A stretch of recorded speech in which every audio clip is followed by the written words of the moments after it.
This is J. Krishnamurti's second public talk in New Delhi, 1982. May we continue with what we were talking yesterday evening.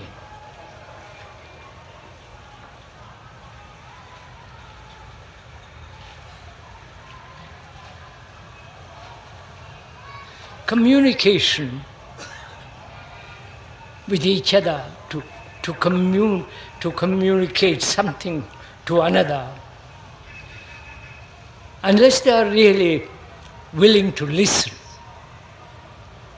however friendly, however good intention, unless one is able to listen to another, communication becomes rather limited, misunderstood, and apt to be misguiding.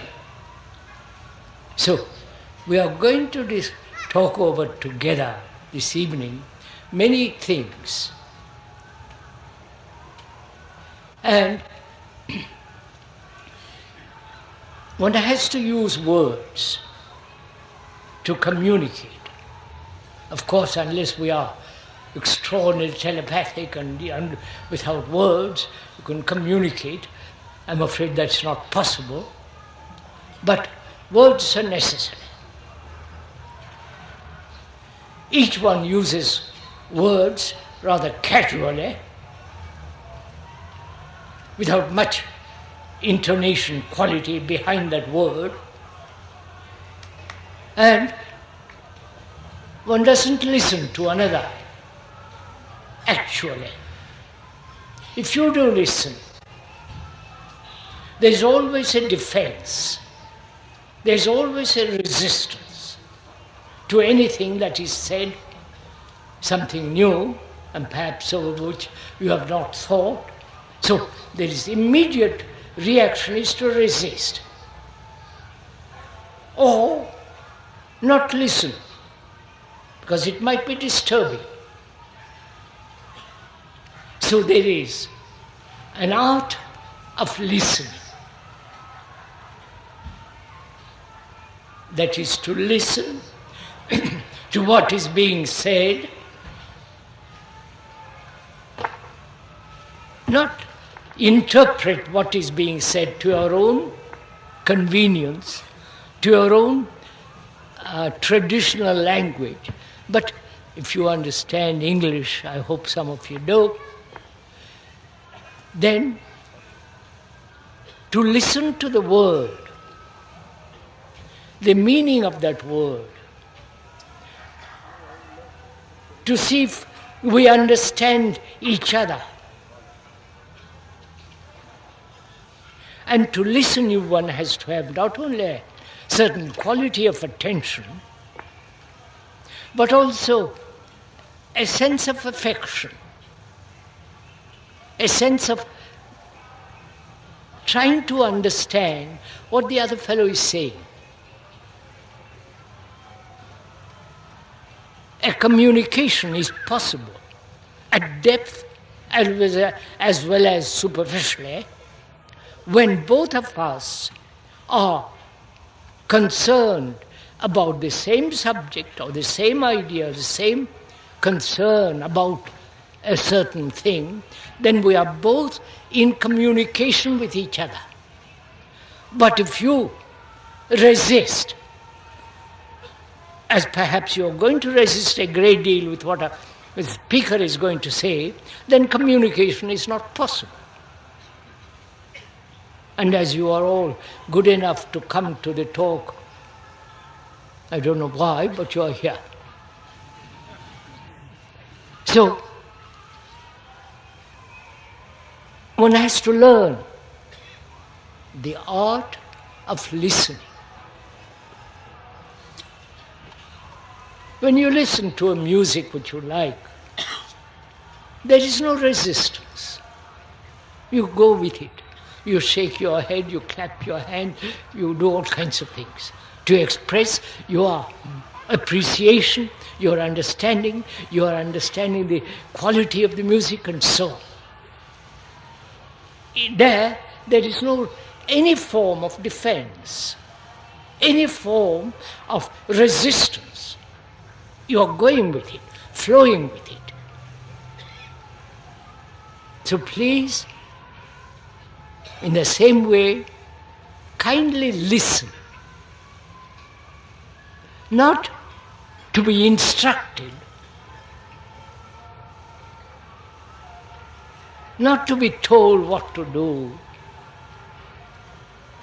but to understand what is being said. Not the person who is saying it, but what is being said. If you are merely concerned with the person, that is, with the speaker, and not with what is being said, then you are not in communication with him. So forget the person altogether. It's just a telephone. You understand? So that you are actually listening to what is being said. And discover for yourself if you are resisting. And why you are resisting. One resists or defend, there is a defense because you don't want to be disturbed, or you are not accepting anything new, you don't want anything new, or you don't really care what is being said. So please, as we are going to talk over together like two friends, please listen very carefully. Learn the art of listening, not to the speaker only, to your wife, to your husband, to your children, to the birds, to the wind, to the breeze, so that you become extraordinarily sensitive in listening. And when you listen, you capture quickly. You don't have to have a lot of explanations and analysis and descriptions. You are flowing with it.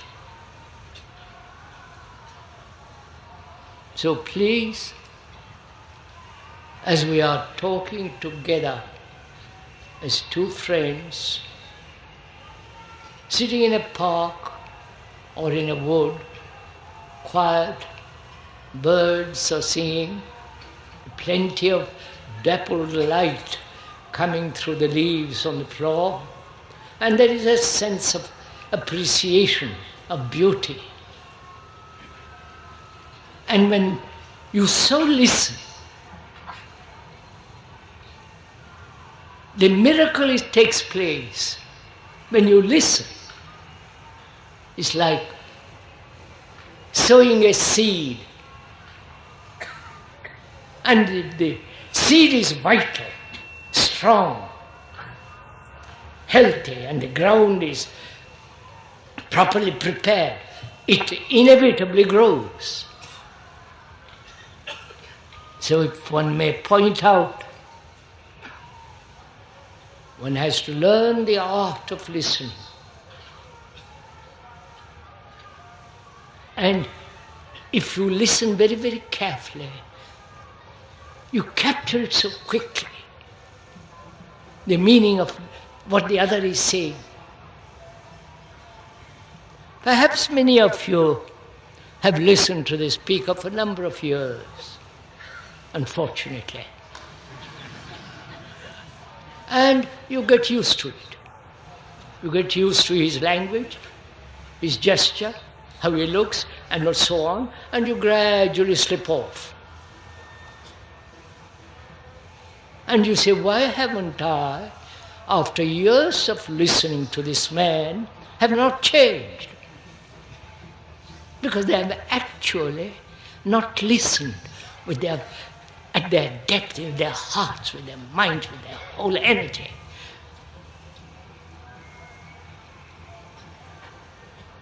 So don't blame the speaker.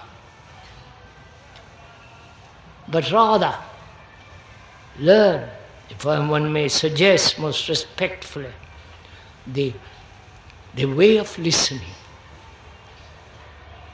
There's great beauty in listening to a bird, to a wind among the leaves,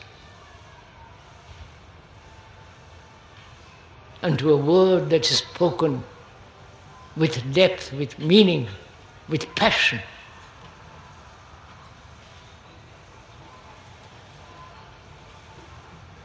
We were saying yesterday that the future of man is at stake. And the future man has no existence in isolation. Isolation as a nation, isolation as a group, isolation in religion, isolation as an individual,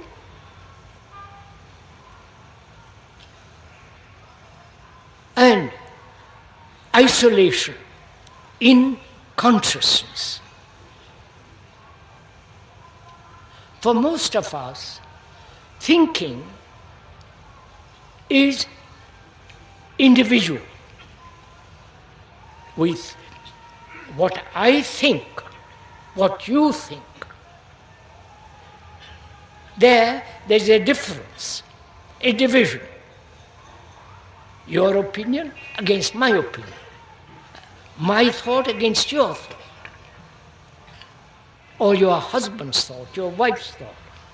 So the thinking is not individual.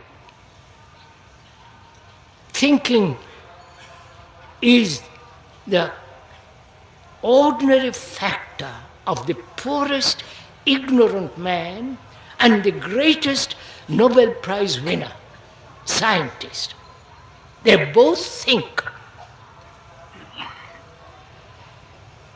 But we have the idea that your thinking is yours. But whereas thinking is the nature of man. Clear this point? So, when you think, it is not your individual thinking. It is the capacity of the brain to be active and respond in words, in thought. This is the nature of man. But we have reduced it as my thinking opposed to your thinking. Or you agree with my thinking, or I agree with your thinking. This must be made very clear in these talks. We are thinking together.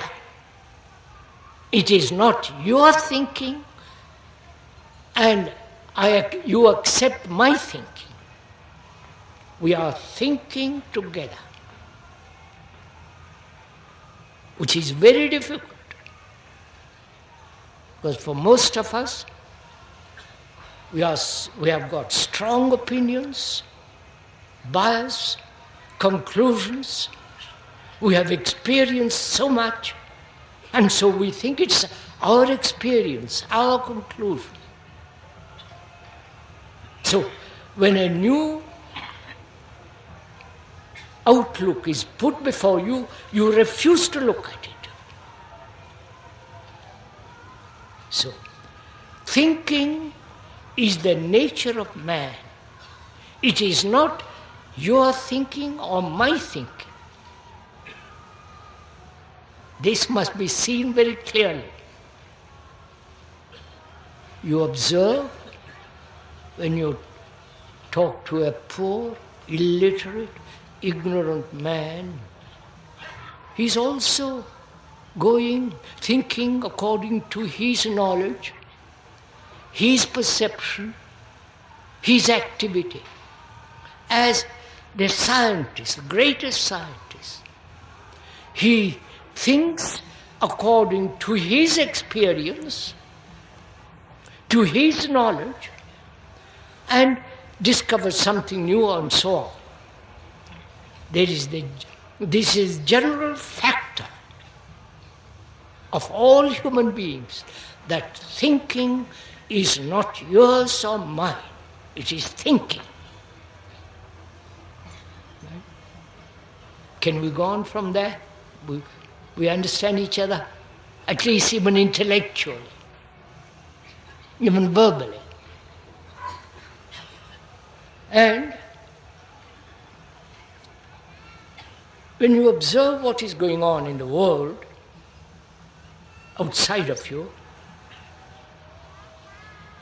each country is isolating itself. Each group is isolating.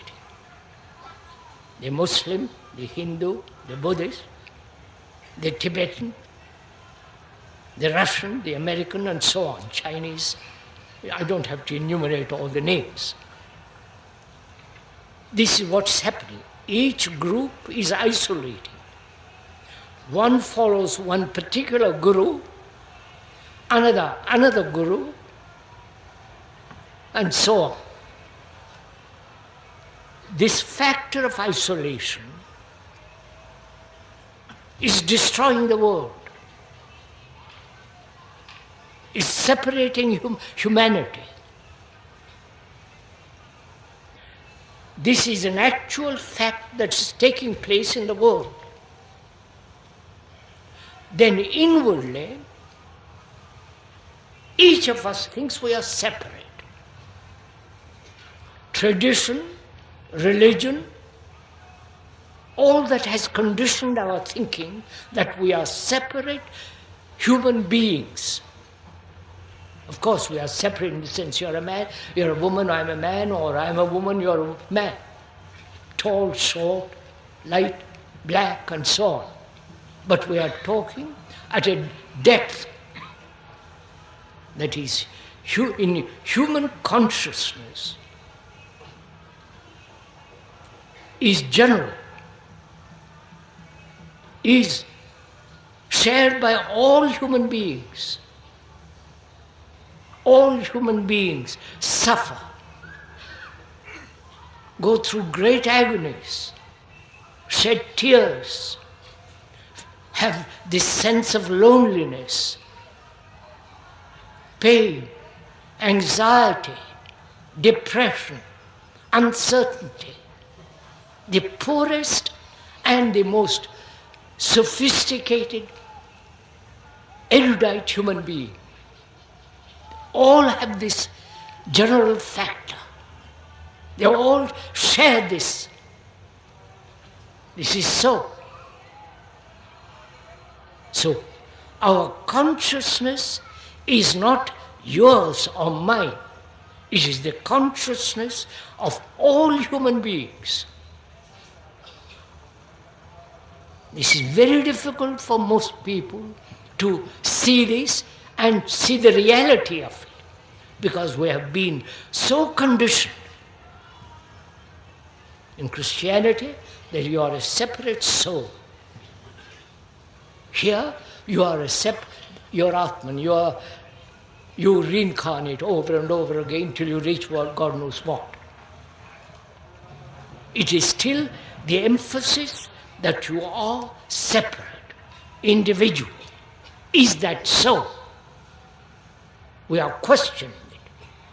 Therefore you have to find out, question, doubt, ask. Which means you are listening without any defense, without any resistance to this truth. We are using the word correctly. It is the truth.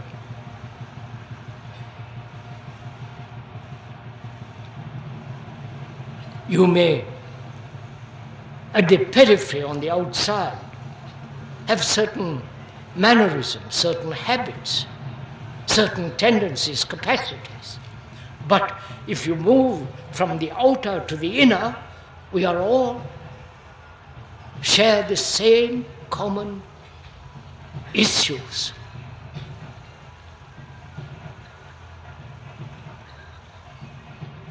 So unless we realize this, not verbally, not intellectually, but in our heart, in our minds, in our blood, we are going to destroy each other, which is going on.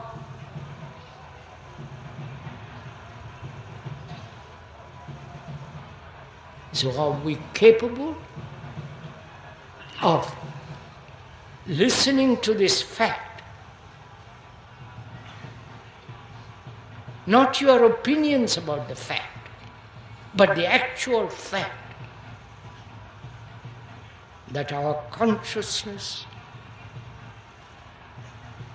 which is the content, our consciousness is made up of its content. Isn't it? Are you all puzzled? Are we all thinking together, or we are off to somewhere else?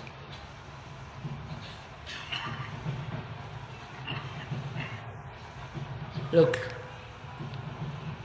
great many books have been written about consciousness.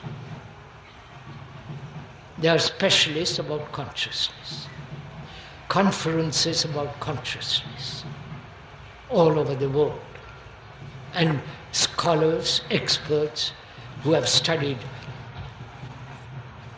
not themselves but other poor victims, they have meet and discuss. But we are not professionals. At least I'm not. But one has inquired into the nature of one's own consciousness. Observe the content of it. Because without the content, there is no consciousness. Right? Are you following all this? Is this, are we moving together? Consciousness is made up of one's beliefs, one's tendencies, one's secret desires, anxieties, beliefs, loneliness, and so on. That is the content which makes up consciousness. Without the content, there is no consciousness as we know it. If you observe your own consciousness, that is what you are. Your consciousness is what you are.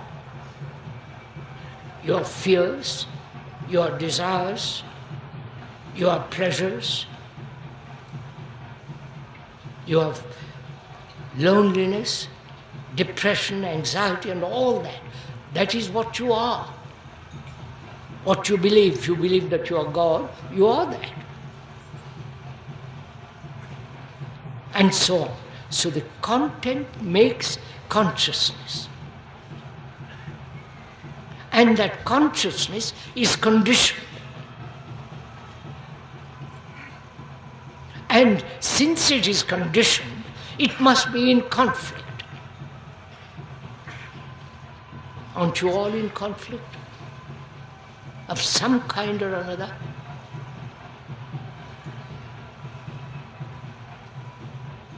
Conflict being dissension between two people. Conflict with oneself. What is and what should be. That's a conflict. A man who is violent, as all human beings apparently are violent,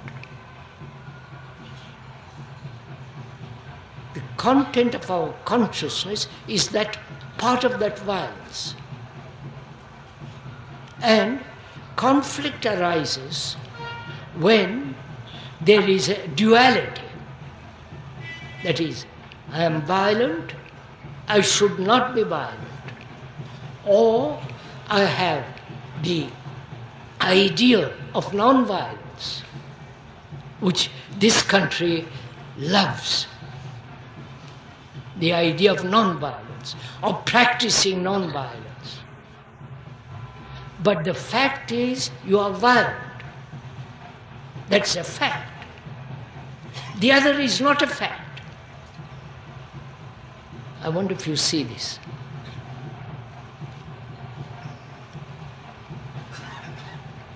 We must go into this very carefully, because we are trying to understand why human beings live perpetually in conflict. Why there is a contradiction. I am, I should be. I am violent, I must become non-violent.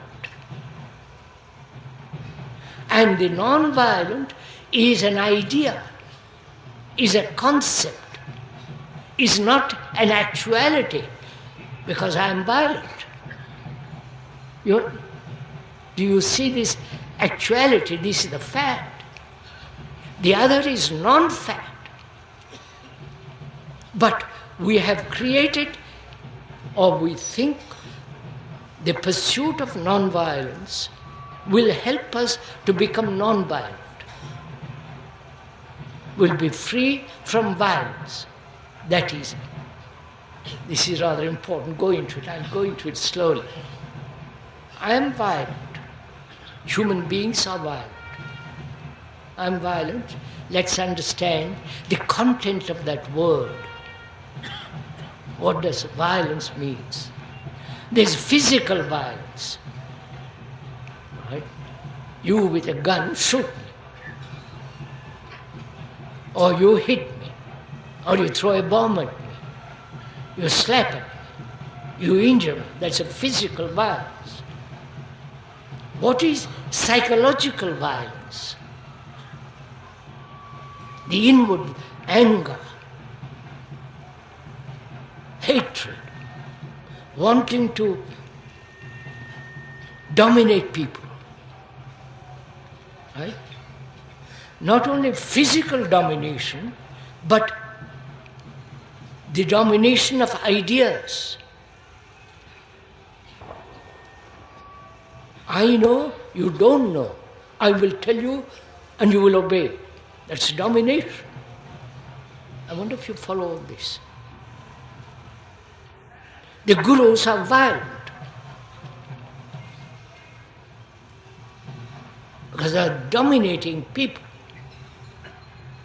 with their ideas, with their system of meditation and all that business. Please understand this. We are not attacking the gurus. They can jump in the lake or swim, whatever they want. But I'm just pointing out what violence is. The psychological dependence, imitation, conformity, domination,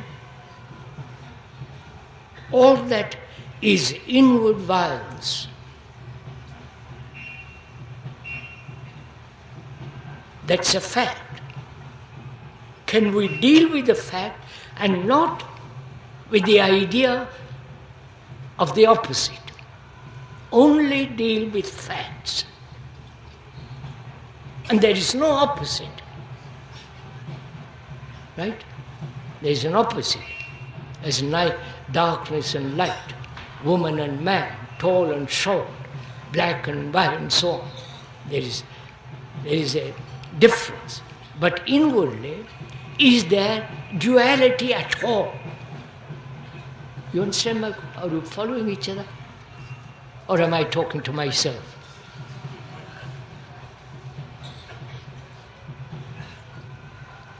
We are trying to understand why human beings live in conflict, and whether it is at all possible to be totally free of conflict. Then the brain works astonishingly. Then there is great energy, vitality, passion. but a mind that's constantly in conflict.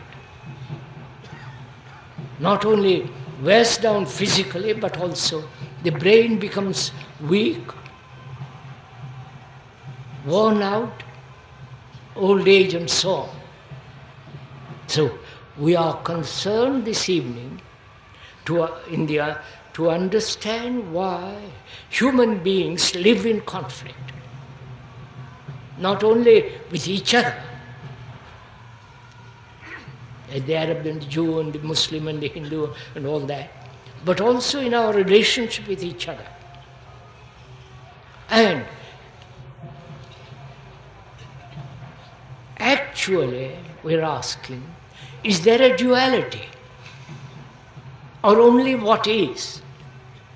You understand my question? There is only what is. That is, I am violent.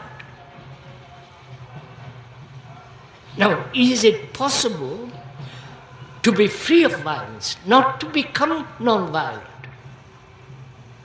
Is this clear? Are we meeting each other? Don't. Are we meeting each other? May I go on? Oh Lord.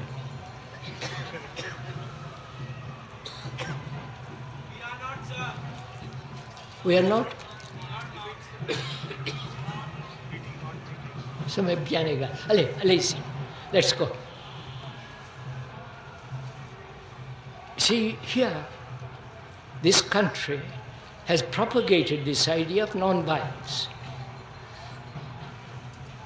Being violent, they are propagating something which they are not. And if you ask them, I am practicing non-violence. You understand? Practicing. That means I am gradually, day by day practicing to become that. Not to understand violence, but to become something which I have called non-violence. See the difference? And hence there is conflict. Right?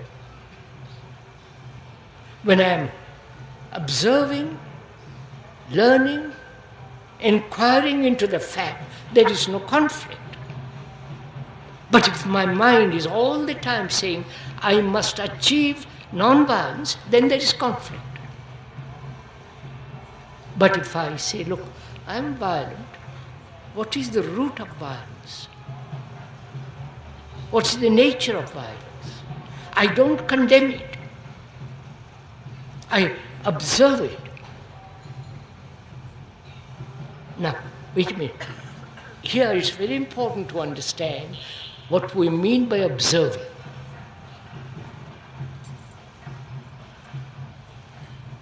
Now, when you observe the full moon, do you observe it?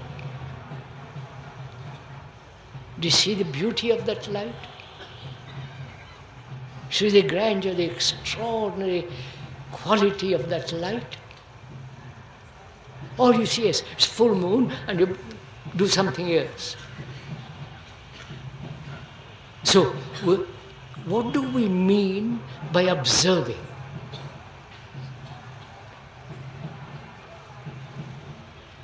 Do you ever observe the mountain with all that grandeur, the majesty, the snow-cap, and the deep valleys full of dark shadows, the extraordinary majesty of mountains? When you observe, for a single moment, all your problems have gone, because the majesty of that has driven away all your problems for a second. Have you noticed this? But the old problems come back immediately. So we are going to talk over together, what does it mean to observe?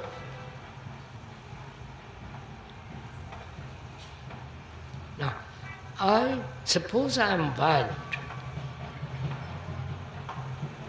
how do I observe that violence?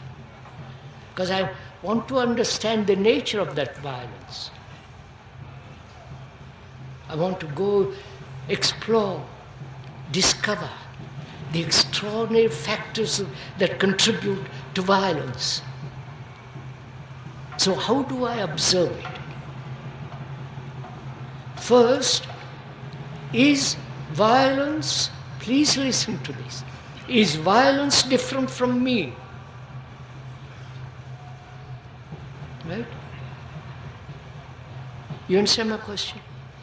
I'm asking, is that violence which I see, when I say I'm violent, is that violence different from me? Or I am that violence?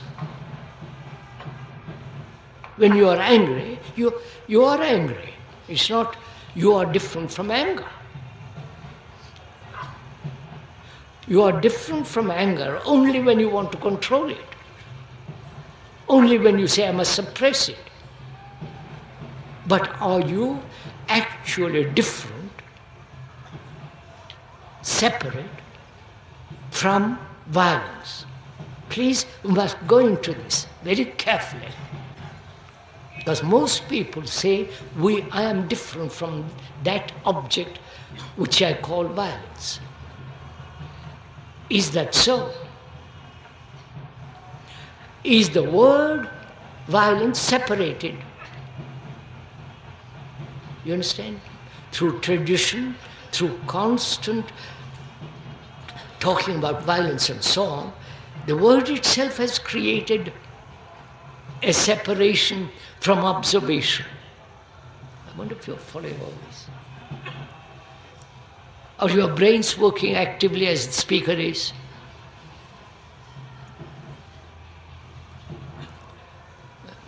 Say, I'll go on if you're interested.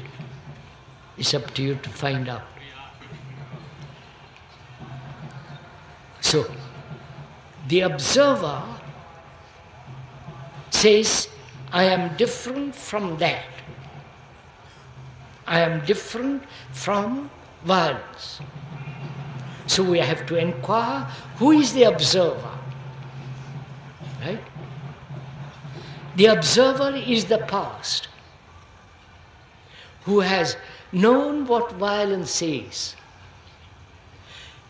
It is the past, is the knowledge, is the experience, is all the stored up memories. Those memories, those various forms of knowledge, and the movement of all that is the past. Thought has divided itself as the past, the present, and the future. Right? So thought has divided itself as the observer and the observed. Right? Thought has said, I am not violent, but violence is not part of me. But when you look at it very closely, you are violent, you are angry, you are greedy, envious, competitive, depressed, you are all that. Right? You are not the watcher. The observer is not different from that which he is observing. Right?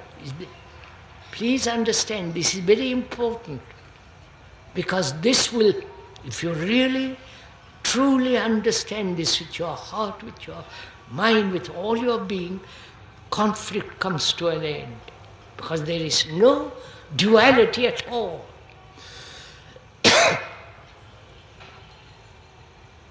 Forget all your books, Vedanta and all the rest of it. The fact is there is no opposite, except physically. Psychologically, inwardly, there is only the fact. The fact is, one is violent, angry, jealous, hatred, and so on.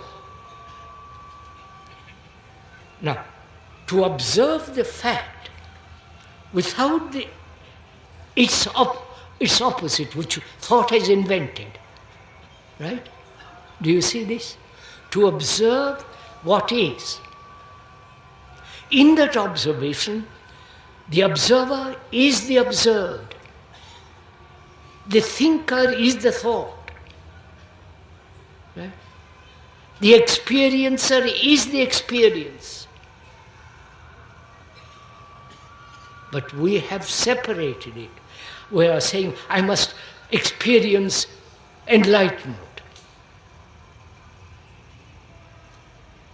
Or I must experience whatever you want to experience. So, the thinker is the thought. There is no thinker without thought. The observer is the observed.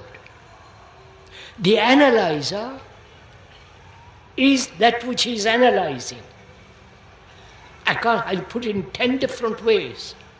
But that is the fact. The observer is the observed. Therefore, you eliminate altogether this sense of duality inwardly. Then there is no question of suppressing it, escaping from it, analyzing it. It is there. Then what takes place? You understand? Are we together at least a little bit, half of the way? What takes place when there is the realization of this truth that there is only the fact, not the invented opposite, only that which is. In that, there is no division as the observer and the observed. Then what takes place? You understand? Have you ever done this, or is it just all theories to you? You understand my question? Man has lived in conflict from time immemorial. If you see those caves in France and in certain parts of the world, there is always the battle between the good and the bad. The good against the evil. Right? This has been the history of man. Conflict. And we are asking if this conflict in man can end. Then he's a human being, vital, creative. You understand, he's something extraordinary.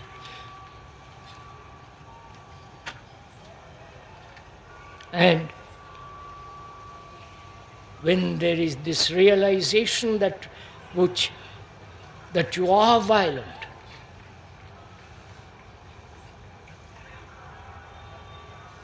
not that you separate and violence is separate. You are that. You are brown, you have certain characteristics, you have troubles, you have professor, scientist, all that you are. All that is not separate from you. So, what takes place when this fact, this truth is realized? Not intellectually, not verbally, but deep down as a fact, as truth. What takes place? Have you not eliminated altogether the opposite? There is only this. And please follow this minute. And to live with that, like a precious jewel that you have discovered and you are watching it. See the beauty of that jewel, the light, the facets, the many aspects of it. as you are watching it, which is part of yourself. Therefore, the watching, observing is extraordinarily important. So that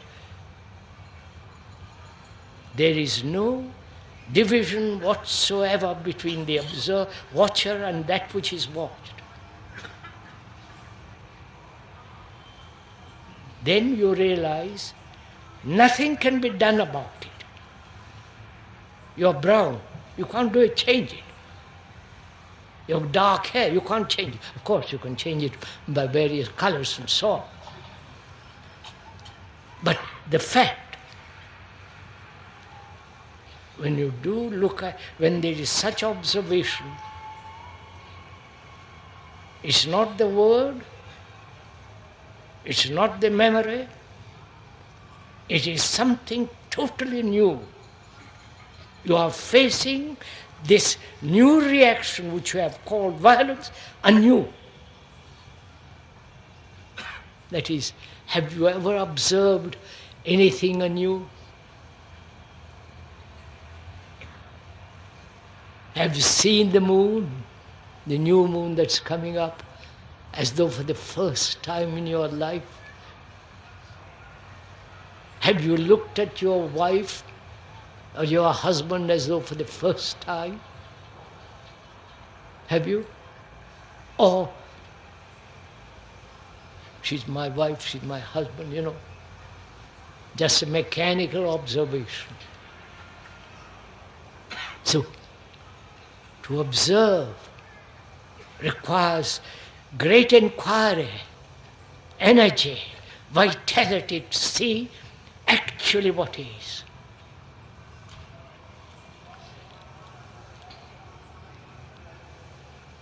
So, we are now concerned with the elimination of altogether of all kinds of conflict. That is, why do we have opinions? You understand my question? You have opinions, haven't you? Judgments. Why? Political opinions, religious opinions. Please inquire. Don't just listen to what the speaker is saying. Inquire into this. Why do you carry opinions? It's a burden. I am a Brahmin, you are not. I am a Sikh, you are not. I am a Muslim, you so. Why these opinions?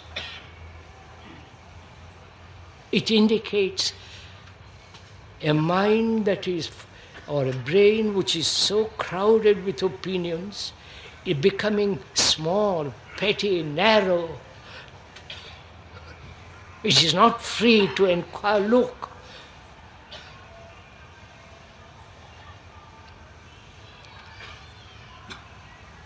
So we must go into this question. Why human minds, human brain is always occupied, never free, never quiet. You are practicing quietness, you follow? That's your meditation. It's like practicing, like a pianist practicing the wrong note. You understand this?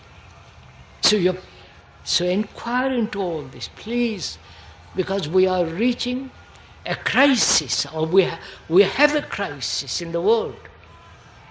Tremendous crisis. And also crisis in our consciousness, in us.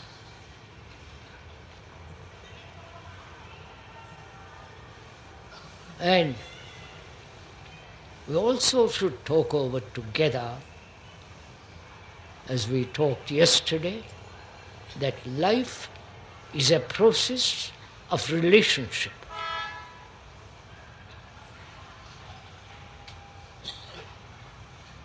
Why?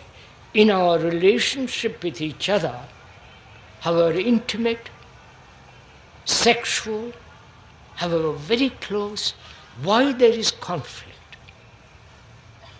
Why two people cannot live peacefully? Have you ever asked that question? Why? Because it's very important. If I don't know how to live peacefully with my wife, with my husband, with my girlfriend, whatever you like, I cannot live peacefully in the world. I may talk about peace. I may write a great deal about peace, go all over the world talking about peace, but I'm quarreling with my wife or with my husband. So there is conflict in our relationship. Why?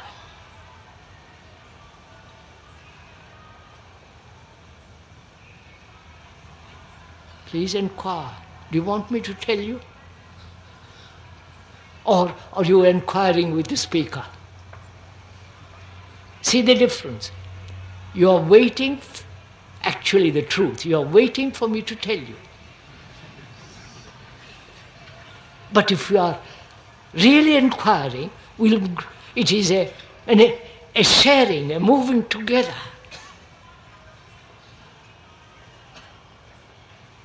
So we are thinking together. That's so important. Not agreeing together,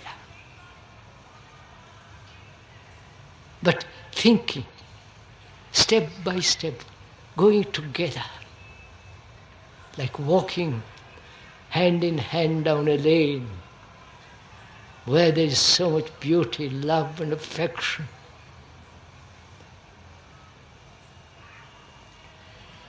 Why is there this dissension, this division between man and woman and man in our relationship? Have you noticed? They're like two parallel lines never meeting. You may sleep with your wife or with your husband, or is that not mentioned publicly?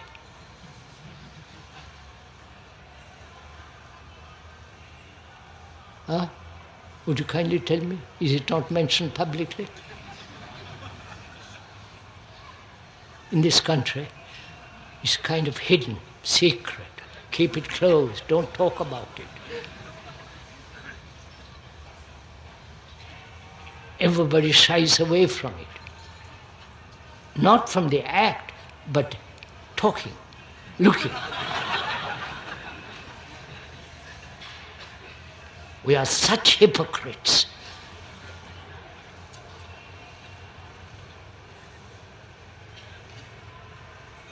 We never say what we mean and stick to what you mean. We waffle. So we're going to find out together why in human relationship we have such desperate, lonely, ugly conflicts.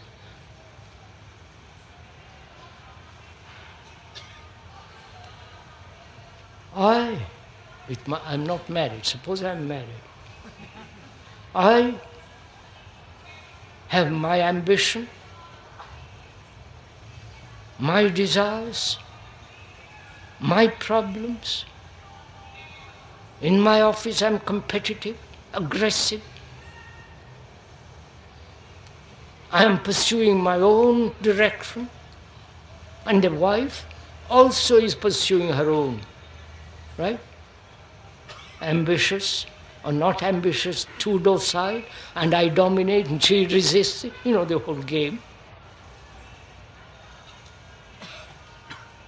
So we're asking, why is there this conflict? Because we too have to live together, we have sex, we have children, but we too are separate. Right? in the fact, isn't it? I dominate her or she dominates me. She bullies me or I bully her. I scold her or she scolds me. And I don't beat her, but I'm angry with her. I like to beat her, but I'm a little more controlled. No, sir, you laugh. These are all facts. But I am an individual, she's an individual. Each must have his own way, sexually, in habits, in our desires. How can two people live together like that? Which means you have no love at all for your wife or your husband. Do you know what it means to love another? Have you ever loved anybody?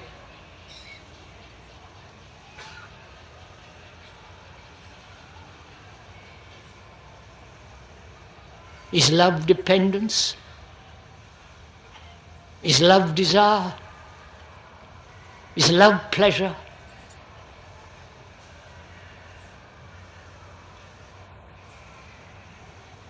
I don't love my wife. She doesn't love me.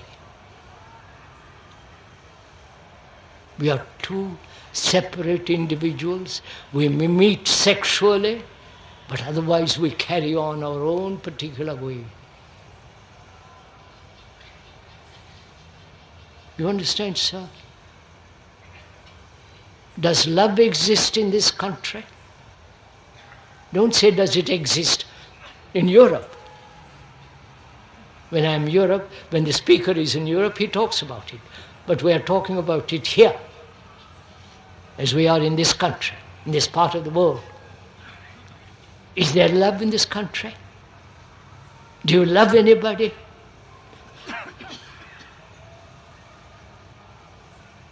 Can love exist with fear? When each one is becoming something. I'm becoming a saint and she's not. Or she's becoming a saint, I'm not. When each one is becoming something. You understand? Please understand all this. It's your life. And when each one is becoming something, how can they be loved?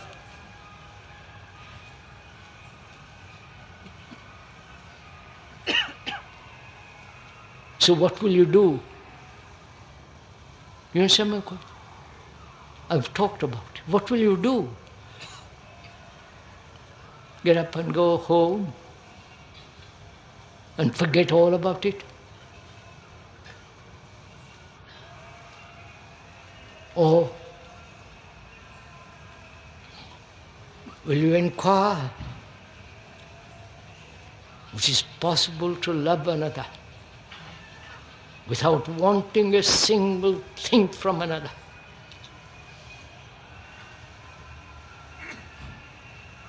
Neither emotionally, physically, in any way. Not ask my wife for anything. Psychologically, she may cook my meal. I may bring money, I'm not talking to that. But inwardly, love cannot exist where there is attachment. If you are attached to your guru, you are not loved. There is no love in your heart.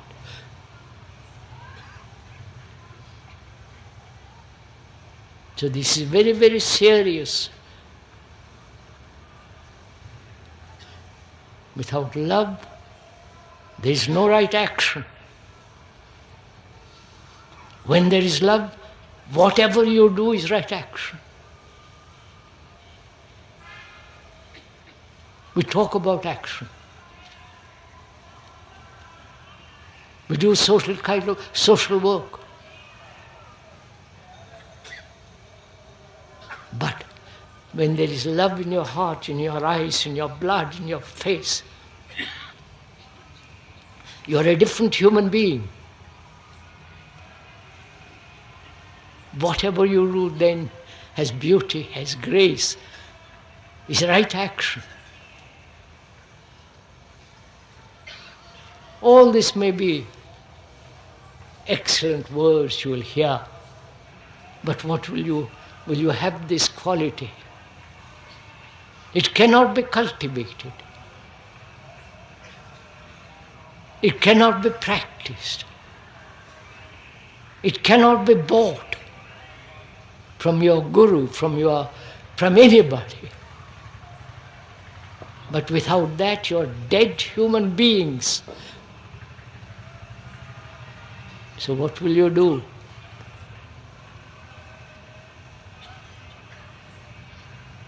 So please do ask this question.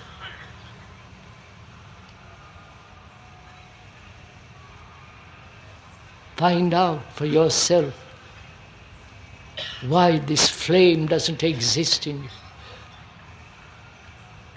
Why you become such paupers? See, unless we put our house in order, our house is ourselves, there will be no order in the world. You may meditate for the rest of your life. Without that, your meditation has no meaning.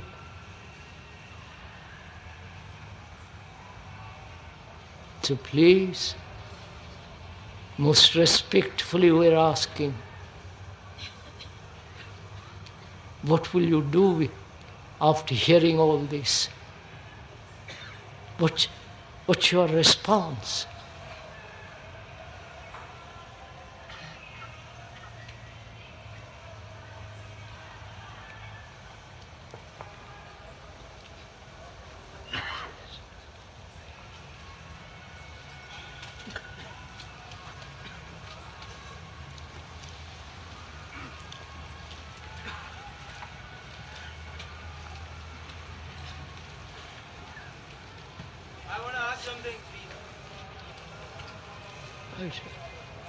Yes, sir.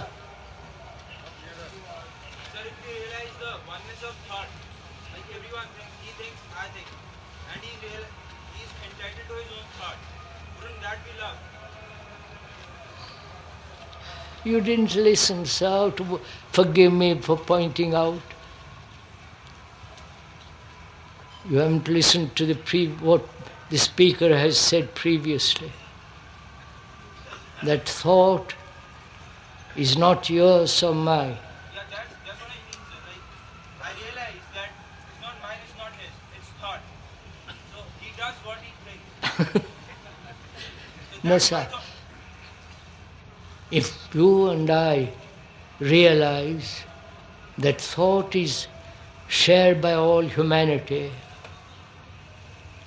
then there is no different thoughts. There is no you agreeing, I disagree. We'll go into it another time. But you realize that, wouldn't that be love? No, sir. I have a question too. What's up? Stay there, sir. Stay there. Stay there. Well, sir, you've been talking about radical change for the last 60 years, and I wonder sometimes, obviously there isn't any radical change in this world. All right. My question to you, sir. Then why do you talk? Is that it? That's right, precisely. Yes. The gentleman asks, are you all interested suddenly in this? You all become very active suddenly.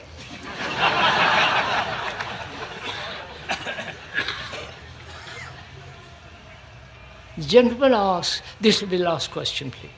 Gentleman asks, you have talked probably over 50 years. You've talked about fundamental change of human consciousness. and so on for the last 50 years and more. And there is no change at all. Then the question is, why do you talk?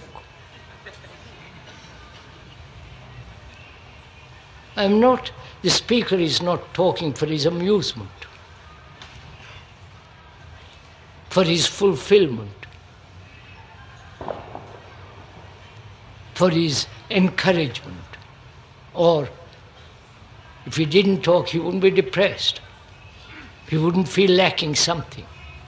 The speaker has tried not to talk for a year. Therefore, why do I talk? You understand? Have you ever asked why the lotus blooms? Have you ever asked it? Have you, sir? Yeah. Have you? Just me. Have you? I don't believe you have. You look very self-satisfied. Don't let this become an argument, please. Have you ever asked a flower why it grows, why it has so much beauty,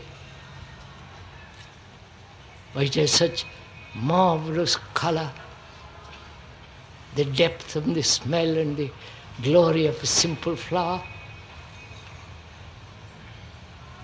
Or the speaker may be talking out of compassion, maybe, but he's not talking for his self-fulfillment.